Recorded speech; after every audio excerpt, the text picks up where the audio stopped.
Boa noite. Hoje nós vamos começar o capítulo 16 do livro Os Mensageiros.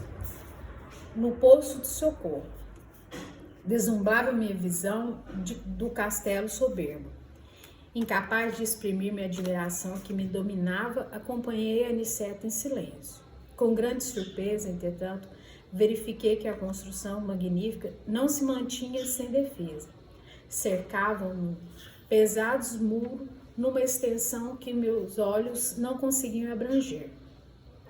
Quem imaginasse uma tal instituição localizada nas zonas invisíveis dificilmente conceberia contrafortes daquela natureza.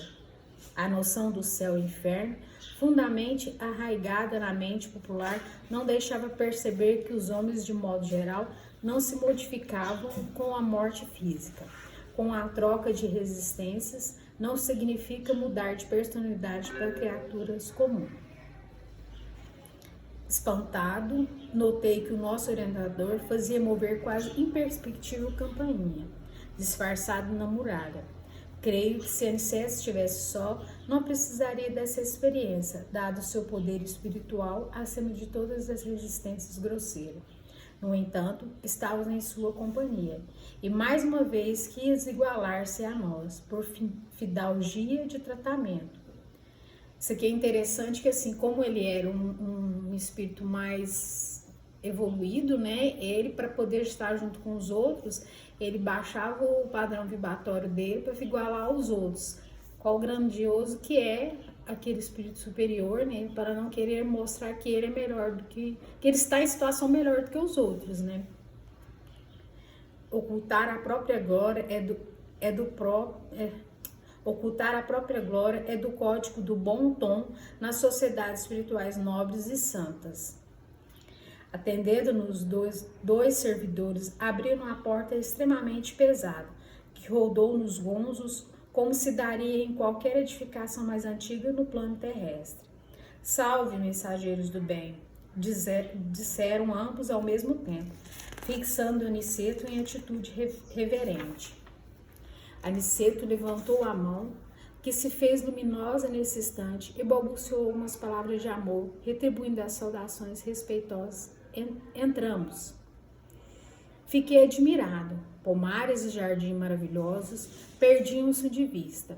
A sombra aí não era tão intensa. Sentíamos banhados em suavidade crepular, graças aos grandes focos de luz radiante. O interior apresentava aspectos inesperados. Somente agora compreendia que a muralha ocultava a maioria das construções, pavilhões de vulto animavam-se como se estivessem diante de prodigioso educandário. Turmas variadas de homens e mulheres dedicavam-se a serviços múltiplos.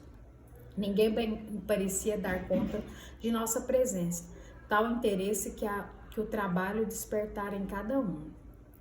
Acompanhávamos Aniceto através de numerosas fileiras de árvores senhoris que semelhavam-se a carvalhos antiguíssimos. Observava todavia que nesse abençoado poço de socorro a natureza se fizera maternal. Havia agora mais luz no céu e o vento era mais fatuoso, sussurrando brandamente no arvoredo farto. O bondoso instrutor, notando a nossa admiração, esclareceu. Essa paz reflete o estado mental dos que vivem neste pouso de existência fraterna. Acabamos de atravessar uma zona de grandes conflitos espirituais, que vocês ainda não podem perceber. A natureza é a mãe amorosa em toda parte, mas cada lugar mostra a influência dos filhos de Deus que o habitam. É interessante a gente ver que, assim, esse lugar onde eles estavam, a paz que tinha, porque as pessoas que lá habitavam, né, elas estavam com a sintonia boa. Então, assim, é da mesma forma que se a gente tá nas zonas umbralinas, onde os espíritos sofredores, o padrão vibratório delas fazem que cada vez mais elas não conseguem mentalizar somente no bem, né? Mas sim porque o padrão vibratório delas vai estar induzido para as coisas mais pesadas, né? A explicação não podia ser mais clara. Atingindo o edifício central, construindo a maneira de formoso castelo europeu nos tempos feudais, fomos defrontados por um casal extremamente simpático. Meu caro Aniceto, falou o cavaleiro abraçando o nosso orientador. Meu caro Alfredo, minha nobre Ismália, respondeu Aniceto sorridente. Após as saudações afetuosas, apresentou-nos lisonjeiros. O casal abraçou-nos, evidenciando cordialidade e atenção amiga. Nosso prezado Alfredo continuou Aniceto elucidando e o dedicado administrador deste posto de socorro. Há muito tempo consagrou-se aos serviços de nossos irmãos ignorantes e desviados. Não prossiga, revidou o apresentado, como fugir às referências elogiosas, consagrei-me simplesmente ao dever. É como se quisesse modificar a conservação, prosseguiu atencioso. Mas que surpresa agradável, há muitos dias não temos visitas do nosso lar. Ainda bem que vieram hoje, quando Ismália veio igualmente ter comigo. Pois que, considerei intimamente, não seria aquela senhora de lindo semblante a esposa dele? Não viveriam ali juntos como na terra? Antes, porém, que pudesse chegar a qualquer conclusão, Alfredo conduziu-nos ao interior doméstico, às escadas de substância idêntica ao mármore, impressionando-me pela transparente beleza. De varanda extensa e nobre, onde os colunatas se enfeitavam de era florida, muito diferente, porém, da que conhecemos na terra, penetrava em vasto salão mobiliado. A gosto mais antigo, os móveis delicadamente esculturados formavam um conjunto de encantador. Admirado, fiquei às paredes, de onde prendiam quadros maravilhosos. Um deles, contudo, impunha-me especial atenção. Era uma bela tela enorme representando o martírio de São Dinis, o apóstolo de Galhas, rudemente supliciado nos primeiros tempos do cristianismo, segundo meus humildes conhecimentos de história. Intrigado, recordei que vira na terra um quadro absolutamente igual àquele. Não se tratava de um famoso trabalho de Bonatti, o célebre pintor francês dos últimos tempos? A cópia do Poço de Socorro, todavia, era mais bela. A lenda popular estava lindamente expressa nos mínimos detalhes. O glorioso apóstolo seminu, com a cabeça decepada, tronco aureolado de imensa luz, fazia um esforço supremo por levantar o próprio crânio que se rolava nos pés, enquanto os assassinos contemplavam tomados de intenso horror. Do alto via-se descer um emissário divino, trazendo ao servo do Senhor a coroa e a palma da vitória.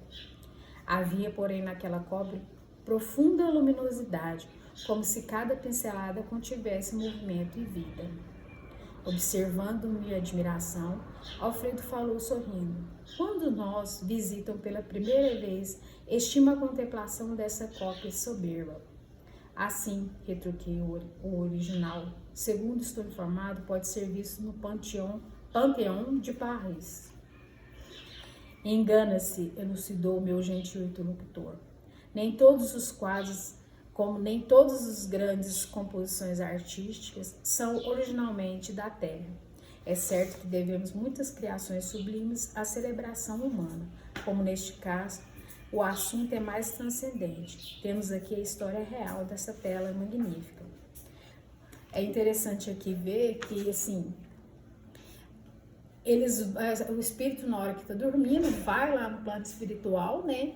E você contempla aquelas maravilhas e onde ele vem. Então, assim, é vários pintores, vários compositores que tem essa reminiscência do acontecido e vai desenhando, né, na tela, vai fazendo.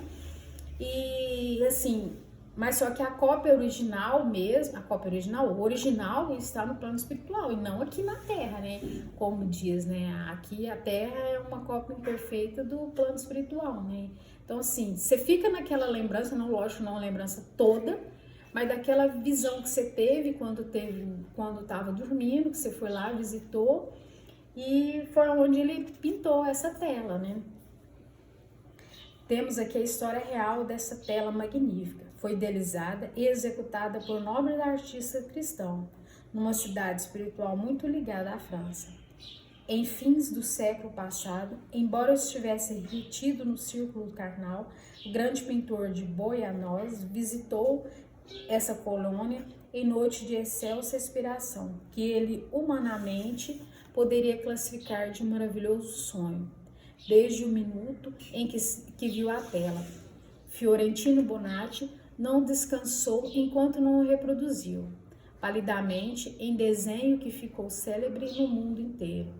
As cópias terrestres, todavia, não têm essa pureza de linha e luz, e nem mesmo a reprodução sob nossos olhos tem a beleza imponente do original, e já tive a felicidade de contemplar de perto, quando organizávamos aqui no posto. Então aqui ele fala de novo, que assim, a cópia terrena não tem a grandeza que tem a original, né? Que assim, até mesmo uma música, até mesmo a pintura, se a gente puder contemplar o original no plano espiritual, a gente vai ver qual perfeito é, né? As cópias terrestres, todavia, não têm essa pureza de linha e luzes, nem mesmo a reprodução sobre nossos olhos tem a beleza imponente do original, que já tive a felicidade de contemplar de perto quando organizávamos aqui no posto. Homenagens singelas para os honrosos visitas que nos faz o grande servo do Cristo.